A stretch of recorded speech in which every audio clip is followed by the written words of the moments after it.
శ్రీ మహాగణాధిపతయే నమః.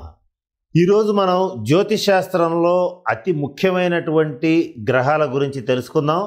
అవేంటంటే రాహుకేతువులు.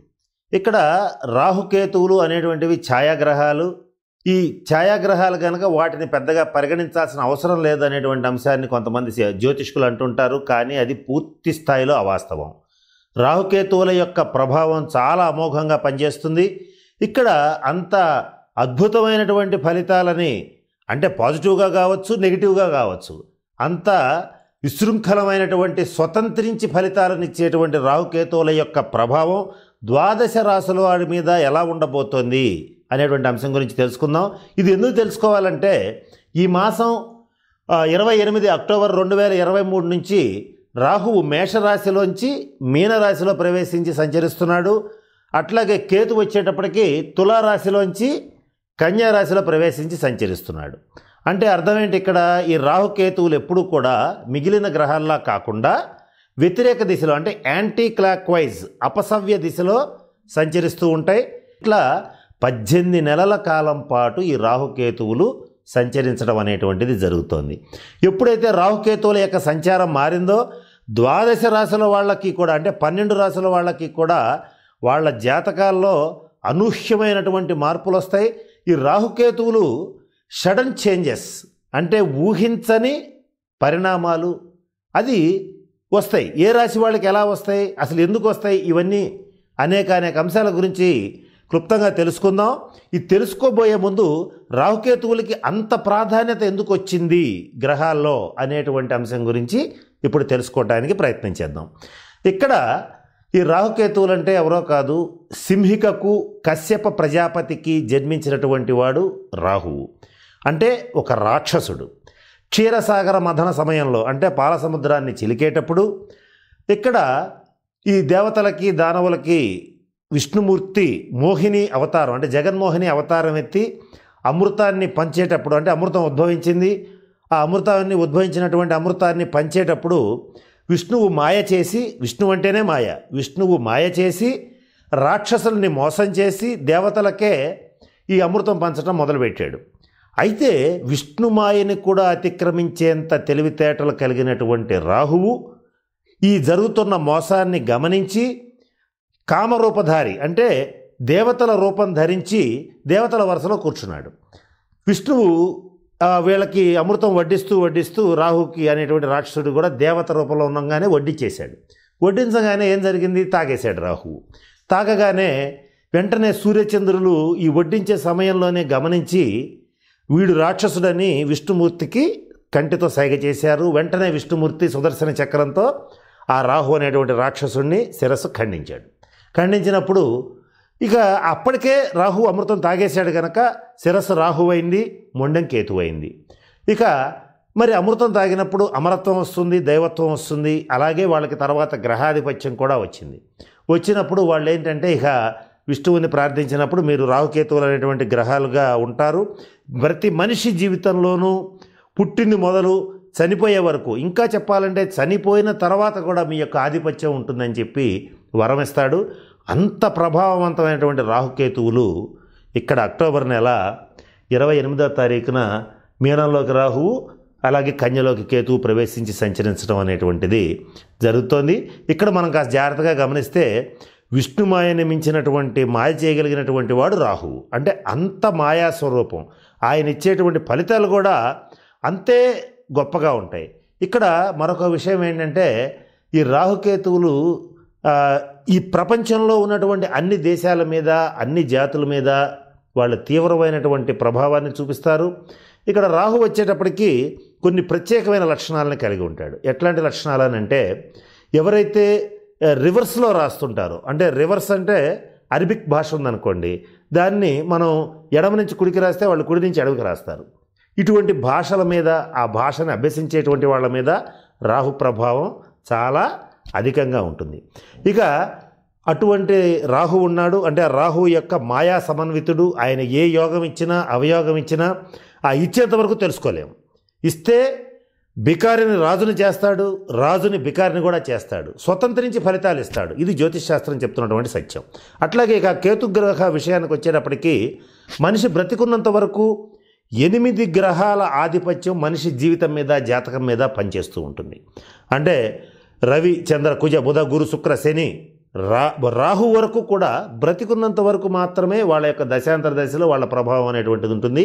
కానీ మరణించిన తర్వాత ఉన్నటువంటి శవం మీద కూడా కేతుగ్రహ ఆధిపత్యం ఉంటుంది. చివరికి అంత్యక్రియలు జరిగేంత వరకు అంత్యేష్టి వరకు కూడా కేతు ప్రభావం ఉంటుంది. అటువంటి మోక్షకారకుడు కేతువు. ఇంత ప్రధానమైనటువంటి గ్రహాల యొక్క ఫలితాలను తెలుసుకోవటం అనేటువంటిది చాలా అవసరం. కనుక వీళ్ళ యొక్క ప్రభావం గురించి చెప్పడం కోసమే వీళ్ళ యొక్క విశేషాలు చెప్పడం జరిగింది. వీళ్ళు ద్వాదశ రాశుల వాళ్ళ మీద ఎప్పుడైతే ఇక్కడ మీనంలోకి రాహువు కన్యలోకి కేతువు ప్రవేశించాడో ఎటువంటి ప్రభావాన్ని మేషం నుంచి మీనం వరకు ఉన్నటువంటి రాశుల వాళ్ళ మీద ప్రభావం చూపిస్తాడు అనేటువంటి అంశం గురించి ఒకదాని తర్వాత ఒకటి తెలుసుకుందాం. అలాగే తర్వాత వీడియోస్లో కూడా ఈ రాహుకేతువుల మార్పు ఏ రాజకీయ నాయకుల మీద ఏ దేశాల మీద ఎటువంటి ప్రభావం కలిగిస్తుంది అనేటువంటిది కూడా తెలుసుకుందాం. ఇప్పుడు మొట్టమొదటగా ఈ ద్వాదశాది రాశుల మీద ఈ రాహుకేతువుల ప్రభావం ఎట్లా ఉంటుందో తెలుసుకుందాం. 28/10/2023 నుంచి 21/5/2025 వరకు ఉన్నటువంటి 18 నెలల కాలంలో రాహు మీనంలోనూ కేతువు కన్యలో ప్రవేశించి సంచరిస్తున్నారు. ఈ సంచార ప్రభావం కర్కాటక రాశి వాళ్ళకి ఎలా ఉంటుంది అనేటువంటి అంశాన్ని కనుక కాస్త గమనించినట్లయితే మొట్టమొదట కర్కాటకం నుంచి రాహువు 9వ స్థానంలో ప్రవేశించి సంచరిస్తున్నాడు. ఈ 18 నెలల కాలంలో ఈ రాహుగ్రహ సంచారం అనేటువంటిది కర్కాటక రాశి వాళ్ళకి చాలా అద్భుతమైనటువంటి శుభ ఫలితాలు ఇస్తుంది. అది కూడా ఎటువంటి శుభ ఫలితాలు ఇస్తుందంటే మీ భాగ్య వృద్ధి జరుగుతుంది. ఎందుకని అంటే ఇక్కడ గురుడు వచ్చేటప్పటికీ ఈ మీనరాశి గురుక్షేత్రం, అటువంటి గురుక్షేత్రంలో రాహుగ్రహ సంచారం ఏదైతే ఉంటుందో కనుక గురుడు ఇచ్చేటువంటి శుభ ఫలితాలన్నీ అంటే భాగ్యస్థానంలో ఈ రాహు ఇచ్చే ఫలితాలు ఉంటాయి చూసారా, అవన్నీ కూడా చాలా అద్భుతంగా ఉంటాయి. అంటే మీకు స్థిర చరాస్తులను వృద్ధి చేసుకోగలుగుతారు. తండ్రి గారికి బాగుంటుంది, తండ్రి గారి ఆరోగ్యం కుదుటపడుతుంది. అలాగే తండ్రి గారి రీత్యా కూడా మంచి ఆర్థికమైనటువంటి వెసులుబాటు మీకు లభిస్తుంది. ఇక ఈ పితామహుడు మాతామహుడు ఈ స్థానాలు కూడా చాలా బలంగా ఉన్నాయి. వాళ్ళ యొక్క మీ జన్మ జాతక రీత్యా వాళ్ళకి చాలా అద్భుతమైనటువంటి యోగ్యత ఉంటుంది. వాళ్ళు కూడా మీకు ఆర్థికంగా మానసికంగా చాలా సపోర్ట్ చేసేటువంటి పరిస్థితి గోచరిస్తోంది. ఇక్కడ గురుగ్రహ ప్రభావం వల్ల ఈ కర్కాటక రాశి వాళ్ళకి ఎవరైతే అవివాహితులు ఉంటారో వాళ్ళకి వివాహ యోగ్యమైనటువంటి కాలం. అలాగే ఉద్యోగస్తులు కానీ వ్యాపారస్తులు కానీ పెద్ద పెద్ద బిజినెస్ మ్యాగ్నెట్స్ కానీ రాజకీయ నాయకులు కానీ సినిమా స్టార్స్ కానీ వీళ్ళందరికీ కూడా రాహుగ్రహ ప్రభావం అనేటువంటిది చాలా అద్భుతంగా ఉంది. ఈ కర్కాటక రాశిలో జన్మించినటువంటి రాజకీయ నాయకులకైతే విజయం తథ్యం. ఈ రాహుగ్రహం అనేటువంటిది విజయాన్ని ఇచ్చి తీరుతుంది. అయితే ఇక్కడ 3 ఉన్నటువంటి కేతుగ్రహ ప్రభావం వల్ల కొంత విజయం మీద అపనమ్మకం కలుగుతుంది. అంటే 3 ఉన్నటువంటి కేతువు కొన్ని సందర్భాల్లో మీకు తెలియకుండానే గెలుస్తారు. కానీ అంటే రాజకీయ నాయకుల విషయం చెప్తున్నాం ఇక్కడ, గెలుస్తారు కానీ గెలుస్తామో గెలవమో అనేటువంటి ఒక తీవ్రమైనటువంటి భయాందోళనలకి గురి అయ్యేటువంటి పరిస్థితి గోచరిస్తుంది. అట్లాగే ఇది ప్రతి వ్యాపారస్తుడికి అలాగే బిజినెస్ మ్యాన్కి కాంట్రాక్టర్స్కి బిల్డర్స్కి అందరికీ కూడా వర్తిస్తుంది. ఏదైనా కొత్త ప్రాజెక్ట్ చేపట్టేటప్పుడు మేము సక్సెస్ అవుతామని చెప్పి కాన్ఫిడెన్స్ అయితే మీకు ఉంటుంది. కానీ కొంత మానసికంగా పైకి చెప్పకపోయినా లోపల మాత్రం అంతర్గతంగా ఈ 18 నెలల కాలం పాటు చాలా భయపడుతూ ఉంటారు. అవుతుందో అవదో, ఎందుకు వచ్చిన రిస్క్ అనేటువంటి భయం అనేది ఎక్కువగా ఉంటుంది. ఇది కూడా మీకు 2024 ఏప్రిల్ వరకే ఉంటుంది. ఆ తర్వాత నుంచి మీకు తెలియకుండానే మీరు చాలా ధైర్యంగా ముందంజ వేయగలుగుతారు. ఇక్కడ కర్కాటక రాశి వాళ్ళు వచ్చేటప్పటికి సునిశ్చితమైన ప్రజ్ఞ, బుద్ధి, మంచి ప్రేమ, ఆప్యాయత, అనుబంధాలు ఇవన్నిటికీ ప్రాధాన్యత ఇస్తూ ఉంటారు. వీళ్ళు వచ్చేటప్పటికి ఏ పని చేసినా సరే ఒక్కొక్కసారి చాలా ధైర్యంగా సర్కాస్టిక్గా చేస్తూ ఉంటారు. అంటే కొన్ని సందర్భాల్లో కొంత రాక్షసంగా కూడా పనిచేస్తూ ఉంటారు. పనిచేసినా కూడా ఆ ఫలితాలు అనేటువంటివి మీకు ఈ 18 నెలల కాలంలో పాజిటివ్గానే ఉంటాయి. రాహుకేతువులు బలంగా ఉన్నారు కనుక ఏ పని చేయాలనుకున్నా మీరు ధైర్యంగా చేయవచ్చు. అది కూడా 2024 ఏప్రిల్ తర్వాత అయితే మరిన్ని శుభ ఫలితాలు ఉంటాయి. అసలు మీరు ఆలోచించుకోవాల్సిన అవసరం ఉండదు.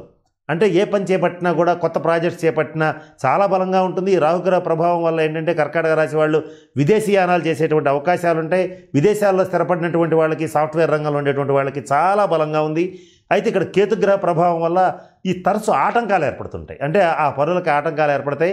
ఎవరికైతే ముఖ్యంగా కర్కాటక రాశి వాళ్ళకి రాహుకేతువుల యొక్క దశాంతర దశలు కూడా అవే జరుగుతుంటాయో వాళ్ళైతే మాత్రం తప్పనిసరిగా వ్యక్తిగత జన్మ జాతక రీత్యా రాహుకేతువులకు సంబంధించిన శాంతి పరిహార క్రియలు జరిపించుకుంటే పరిపూర్తిగా మంచి శుభ ఫలితాలను పొందగలుగుతారు. అదీను ఇక్కడ ఈ కర్కాటక రాశిలో పునర్వసు, పుష్యమి, ఆశ్లేష 3 నక్షత్రాలు ఉంటాయి.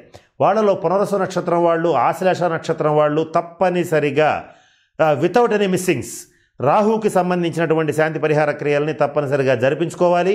ఒకవేళ జరిపించుకోకపోతే ఏమవుతుందంటే కొన్ని విషయాల్లో మాత్రం ఇబ్బందులు పడుతూ ఉంటారు. అనుకున్నది చేతికి అందే వరకు కూడా చాలా టెన్షన్ పెడుతూ ఉంటుంది. దీనివల్ల కొంచెం అనారోగ్య సూచనలు, కొంత ఇబ్బందులు, దీర్ఘ ప్రయాణాలు, అంటే ఒక్కసారి ప్రయాణం చేయడం మొదలు పెడితే ఈ 18 నెలల కాలంలో మీరు చేసే ప్రయాణాలు ఎవ్వరు చేయరు. అటువంటి దూర ప్రయాణాలు, దీర్ఘ ప్రయాణాలు, లాంగ్ ట్రిప్స్ అనేక రకాలుగా చేయడం అనేటువంటిది జరుగుతుంది. ప్రతి ప్రయాణం విజయవంతం అవుతుంది. కాకపోతే రాహుకి సంబంధించి ఖచ్చితంగా శాంతి పరిహార క్రియలు జరిపించుకోవడం అనేటువంటిది కర్కాటక రాశి వాళ్ళకి ముఖ్యంగా చెప్పదగినటువంటి సూచన. ఇది మినహా అన్ని రంగాల వాళ్ళకి, కర్కాటక రాశి వాళ్ళకి బాగుంది. ఇక్కడ ఇక ఈ ద్వాదశ రాశుల వాళ్ళ మీద వాళ్ళ జన్మ జాతకరీత్యా కావచ్చు, రాహుకేతువుల దశలు జరగడం వల్ల కావచ్చు, ఇప్పుడు మనం చెప్పుకున్నట్లుగా రాహుకేతువుల యొక్క ప్రభావం కొంత నెగిటివ్గా ఉండేటట్లయితే వాళ్ళు ఆ దుష్ప్రభావం నుంచి బయటపడటానికి కొన్ని రకాల పరిహారాలు తెలియజేస్తాను. మొట్టమొదట ఈ రాహుకేతువులకు సంబంధించి అతి ముఖ్యమైన పరిహారం ఏంటంటే, ఇక్కడ కలౌ చండీ వినాయకౌ అంటారు. అంటే ఏంటంటే కలియుగంలో చండీ అమ్మవారు, వినాయకుడు సజ్జఫల పదాతలు, అంటే వెంటనే వాళ్ళు మనకి ఫలితాన్ని ఇస్తారు. కాబట్టి రాహుగ్రహ శాంతి కొరకు చండీ సప్తశతి పారాయణ, చండీ హోమం సశాస్త్రీయంగా జరిపించుకోవాలి. ఇక్కడ అలాగే కేతుగ్రహ అనుగ్రహం కోసం, అంటే కేతువు గనక మనకి గోచార రీత్యా కావచ్చు, జన్మజాతక రీత్యా కావచ్చు బాగోకపోయినా, లేదా కేతువు యొక్క దశాంతర దశలు జరిగినా అప్పుడు ఏం చేయాలంటే గణపతి హోమం జరిపించుకోవాలి. అది కూడా బుధవారం నాడు జరిపించుకుంటే చాలా మంచిది. ఇక్కడ కూడా ఇది కూడా బీజాక్షర సహితంగా కానీ సశాస్త్రీయంగా కానీ చక్కగా గణపతి హోమాన్ని జరిపించుకుంటే రాహుకేతువులకి సంబంధించినటువంటి శాంతి పరిహార క్రియలు అవుతూ ఉంటాయి.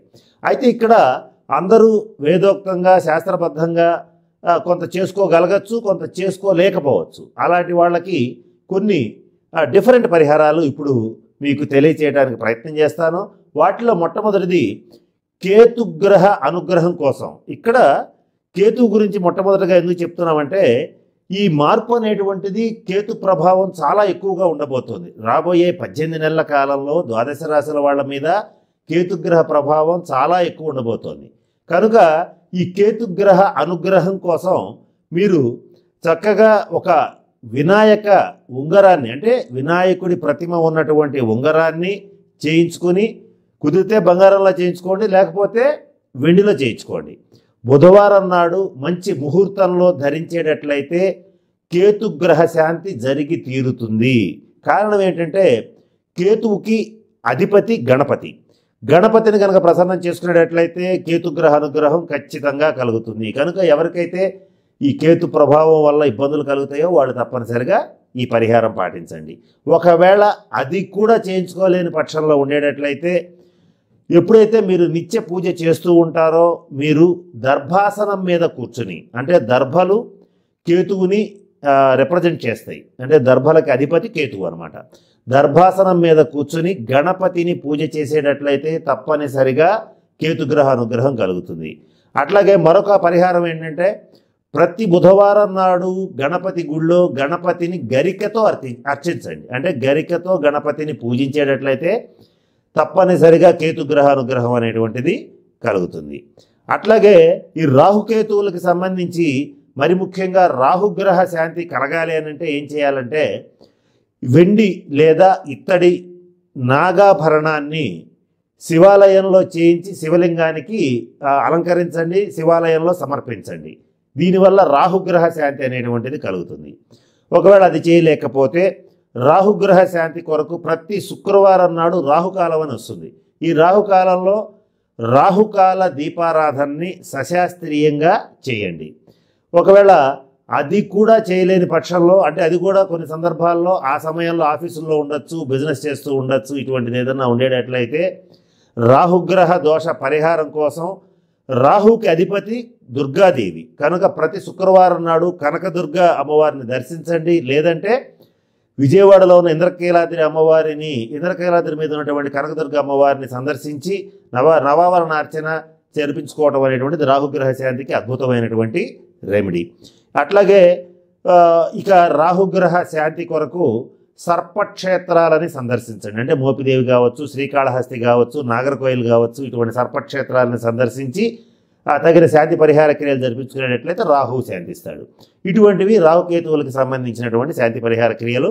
ఇక కొన్ని చిన్న చిన్న నియమాలు కనుక పాటిస్తే రాహుకేతువుల యొక్క సంపూర్ణ అనుగ్రహం లభిస్తుంది. వాటిల్లో 2-3 సింపుల్గా చేసేవి చెప్తాను. వాటిల్లో మొట్టమొదటిది ఏంటంటే పొట్లకాయ కోడిగుడ్డు తినవద్దు.